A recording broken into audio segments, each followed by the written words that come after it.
Mark సువార్త 10వ అధ్యాయము. ఆయన అక్కడి నుండి లేచి యూదయ ప్రాంతములకును యొర్దాను అద్దరికిని వచ్చెను. జనసమూహములు తిరిగి ఆయన యొద్దకు కూడి వచ్చిరి.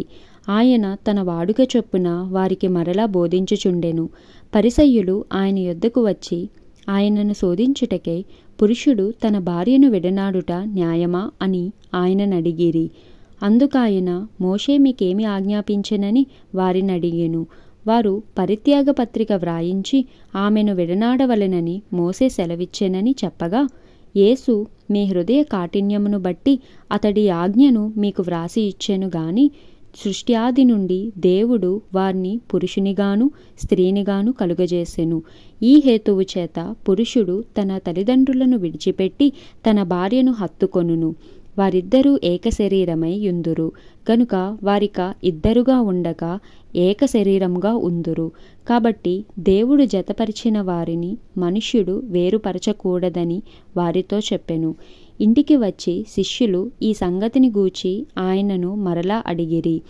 అందుకాయన తన భార్యను విడనాడి మరియొకతెను పెండ్లి చేసుకొనువాడు తాను విడనాడిన ఆమె విషయమై వ్యభిచరించువాడగును.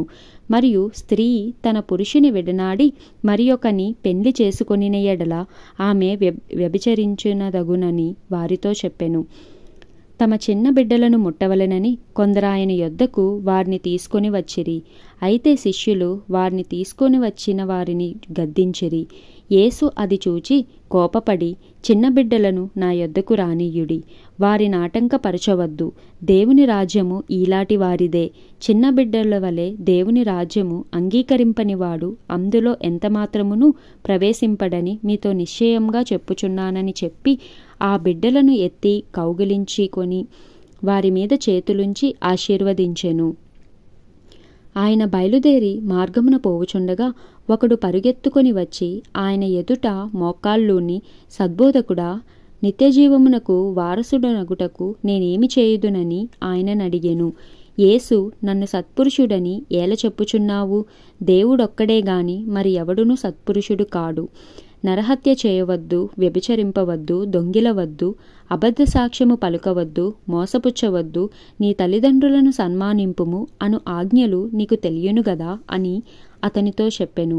అందుకతడు, బోధకుడా, బాల్యం నుండి ఇవన్నీయు అనుసరించుచునే ఉంటినని చెప్పెను.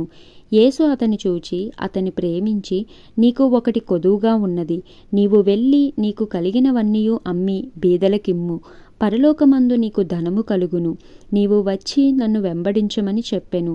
అతడు మిగుల ఆస్తిగలవాడు గనుక ఆ మాటకు ముఖము చిన్నబుచ్చుకొని దుఃఖపడుచూ వెళ్ళిపోయెను. అప్పుడు యేసు చుట్టూ చూచి, ఆస్తిగలవారు దేవుని రాజ్యంలో ప్రవేశించుట ఎంతో దుర్లభమని తన శిష్యులతో చెప్పెను. ఆయన మాటలకు శిష్యులు విస్మయముందిరి. అందుకు యేసు తిరిగి వారితో ఇట్లనెను, పిల్లలారా, తమ ఆస్తియందు నమ్మికయుంచువారు దేవుని రాజ్యంలో ప్రవేశించుట ఎంతో దుర్లభము.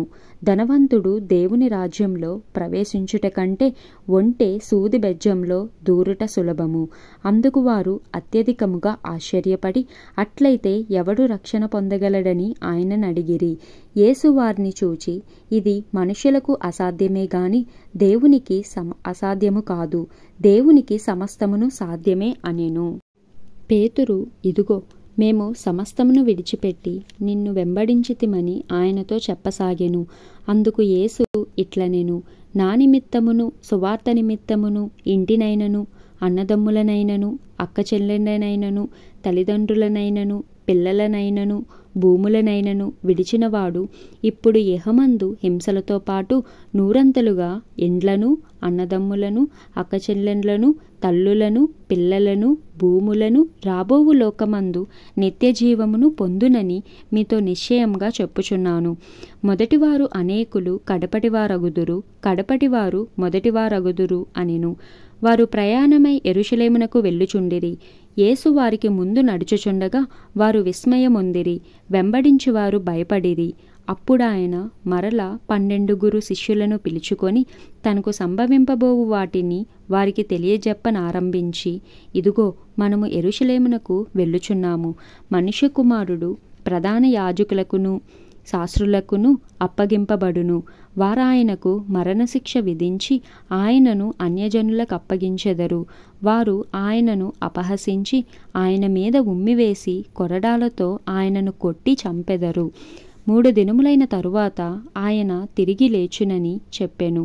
జెబెదయి కుమారులైన యాకోబును యోహానును ఆయన యొద్దకు వచ్చి, బోధకుడా, మేము అడుగునదెల్లా నీవు మాకు చేయగోరుచున్నామని చెప్పగా, ఆయన, నేను మీకేమి చేయగోరుచున్నారని వారిని అడిగెను. వారు, నీ మహిమయందు నీ కుడివైపున ఒకడును నీ ఎడమవైపున ఒకడును కూర్చుండునట్లు మాకు దయచేయమని చెప్పిరి. యేసు, మీరేమి అడుగుచున్నారో మీకు తెలియదు. నేను త్రాగుచున్న గిన్నెలోనిది త్రాగుటి అయినను, నేను పొందుచున్న బాప్తిస్మము పొందుటి అయినను మీ చేత అగునా అని వారిని అడుగగా, వారు, మా చేత అగుననిరి. అప్పుడు యేసు, నేను త్రాగుచున్న గిన్నెలోనిది మీరు త్రాగెదరు, నేను పొందుచున్న బాప్తిస్మము మీరు పొందెదరు గాని నా కుడివైపునను ఎడమవైపునను కూర్చుండనిచ్చుట నా వశములో లేదు. అది ఎవరికి సిద్ధపరచబడినో వారికే దొరుకునని వారితో చెప్పెను. తక్కిన 10 మంది శిష్యులు ఆ మాట విని యాకోబు యోహానుల మీద కోపపడసాగిరి. యేసు వారిని తమ యొద్దకు పిలిచి వారితో ఇట్లనెను, అన్యజనులలో అధికారులని ఎంచబడిన వారు వారి మీద ప్రభుత్వము చేయుదురు. వారిలో గొప్పవారు వారి మీద అధికారము చేయుదురని మీకు తెలియను. మీలో అలాగుండకూడదు. మీలో ఎవడైనను గొప్పవాడై ఉండగోరిన ఎడల వాడు మీకు పరిచారము చేయువాడై ఉండవలెను. మీలో ఎవడైనను ప్రముఖుడై ఉండగోరిన ఎడల వాడు అందరికీ దాసుడై ఉండవలెను. మనుష్య కుమారుడు పరిచారము చేయించుకొనుటకు రాలేదు గాని పరిచారము చేయుటకును అనేకులకు ప్రతిగా విమోచన క్రయధనముగా తన ప్రాణము ఇచ్చుటకును వచ్చెననెను. వారు యెరికో పట్టణమునకు వచ్చిరి. ఆయన తన శిష్యులతోనూ బహుజన సమూహముతోనూ యెరికో నుండి బయలుదేరి వచ్చుచుండగా, తీమయి కుమారుడగు బర్తిమయి అను గుడ్డి భిక్షకుడు త్రోవ ప్రక్కను కూర్చుండెను. ఆయన నజరేయుడైన యేసు అని వాడు విని, దావీదు కుమారుడా యేసు, నన్ను కరుణింపమని కేకలు వేయ మొదలుపెట్టెను. ఊరకుండమని అనేకులు వానిని గద్దించిరి. గాని వాడు, దావీదు కుమారుడా, నన్ను కరుణింపమని మరి ఎక్కువగా కేకలు వేసెను. అప్పుడు యేసు నిలిచి వానిని పిలువుడని చెప్పగా, వారా గుడ్డివానిని పిలిచి, ధైర్యము తెచ్చుకొనుము, ఆయన నిన్ను పిలుచుచున్నాడు, లెమ్మని వానితో చెప్పిరి. అంతట వాడు బట్టలు పారవేసి దిగ్గున లేచి యేసునొద్దకు వచ్చెను. యేసు, నేను నీకేమి చేయగోరుచున్నావని వానినడుగగా, ఆ గుడ్డివాడు, బోధకుడా, నాకు దృష్టి కలుగజేయుమని ఆయనతో అనెను. అందుకు యేసు, నీవు వెళ్ళుము, నీ విశ్వాసము నిన్ను స్వస్థపరిచెనని చెప్పెను. వెంటనే వాడు త్రోవను ఆయన వెంట చూపు పొంది వెళ్ళెను. దేవుడి పరిశుద్ధ వాక్యం దీవించునుగాక. ఆమెన్.